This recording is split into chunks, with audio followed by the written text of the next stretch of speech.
Os rios... Como é que chama? Ah, obrigado.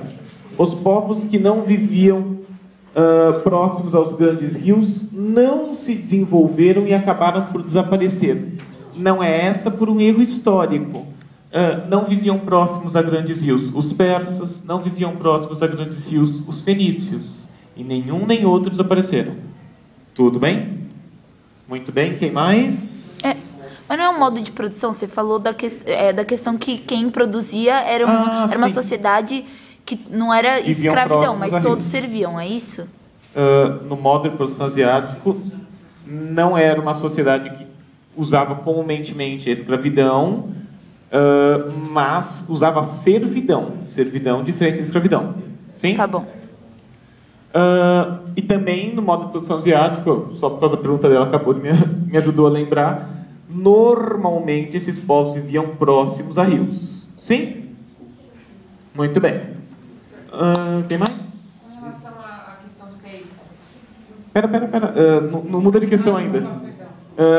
Mais alguém tem dúvida nessa? Não? Então, vamos para a próxima questão. Vou trabalhar. É o de um estado de barbárie? Essa? Isso, essa. Então, vamos lá. De um estado de barbárie homogêneo e mais ou menos estático, vai nascer a complexidade de aspectos do mundo moderno. Essa transformação, de consideráveis consequências, foi extraordinariamente rápida e começou durante o 4º milênio antes de Cristo. Longe de ser geral, ela se produziu em algumas regiões, onde as condições de vida lhe eram favoráveis, por exemplo, próximo a grandes rios. Nessas regiões, a vida do homem modificou-se muito rapidamente, enquanto na maior parte do mundo, o modo de existência primitivo persistiu durante séculos, talvez milênios. O texto refere-se à fase final do Neolítico, quando o homem desenvolveu novas técnicas e aprimorou seus conhecimentos. Identifique as transformações ocorridas nesse período. Que período? A fase final do Neolítico. A parte descrita no texto, a parte que ele falou aqui, enunciada. A parte final, a fase final do Neolítico. E na fase final do Neolítico, vamos lá. Vai surgir a agricultura? Não, olha, é na fase inicial do Neolítico. O Neolítico começa com o surgimento da agricultura.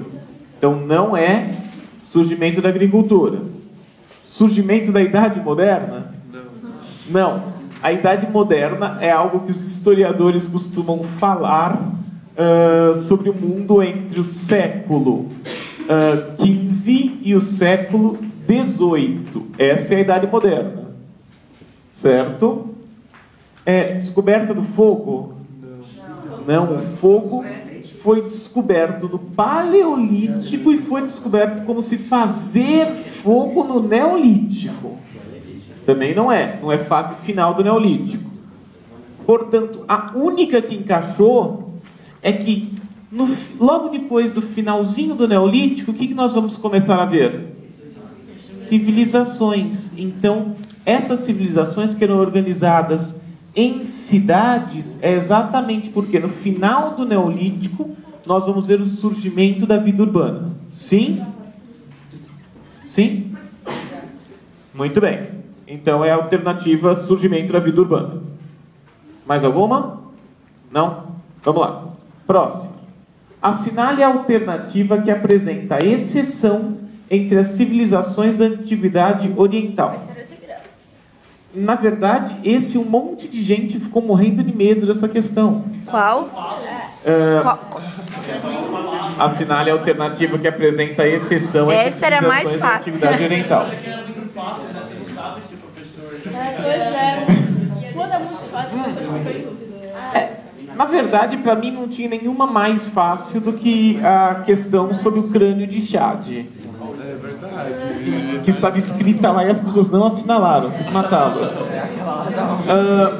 Bem,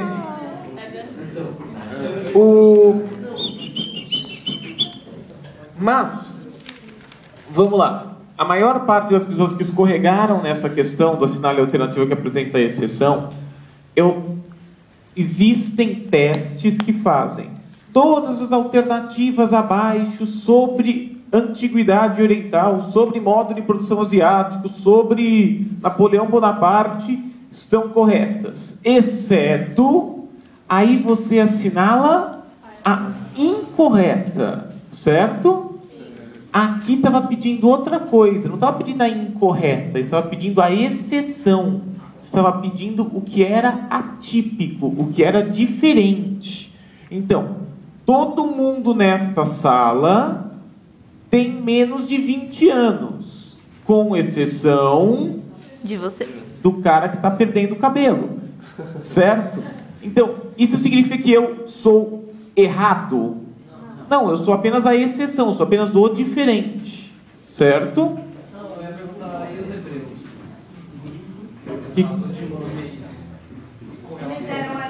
Eles eram a exceção. Todo mundo...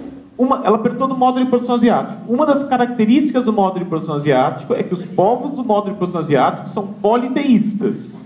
Mas isso funciona em todos os povos? Não, falta em um povo. Um povo é exceção, os hebreus. Certo? Pergunta. Como é que os hebreus não usavam o modo de produção asiático? Os hebreus usaram o modo de produção asiático, só que tinha uma... me conta uma coisa. Só porque os persas não viviam próximos a grandes rios, significa que eles não usavam o modo de produção asiático? Usavam. Na verdade, o que é o modo de produção asiático? É um conjunto de características que ajuda a gente a entender o período. Isso significa que encaixa em todas as características? Não.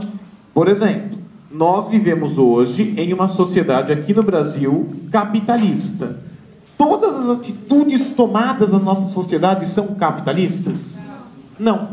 Entendeu? Mas se você pegar capitalismo, já vai dar para entender um monte de coisa na nossa sociedade.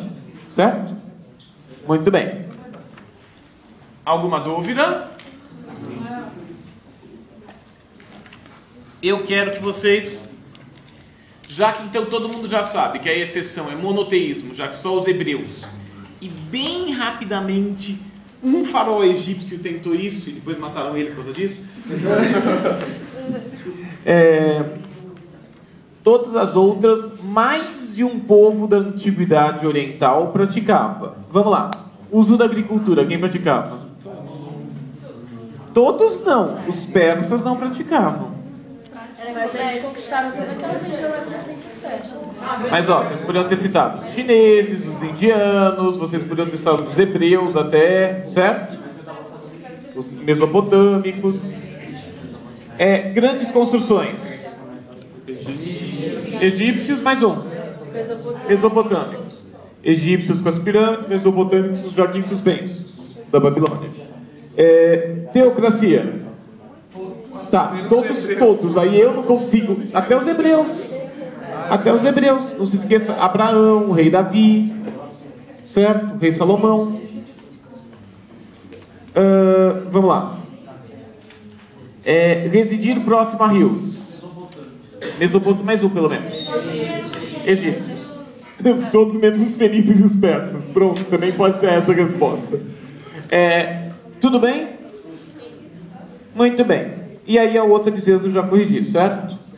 Nenhuma dúvida? Não? Então, bonitinhos. Para quem estava gostando de se divertir com a Guerra de Troia,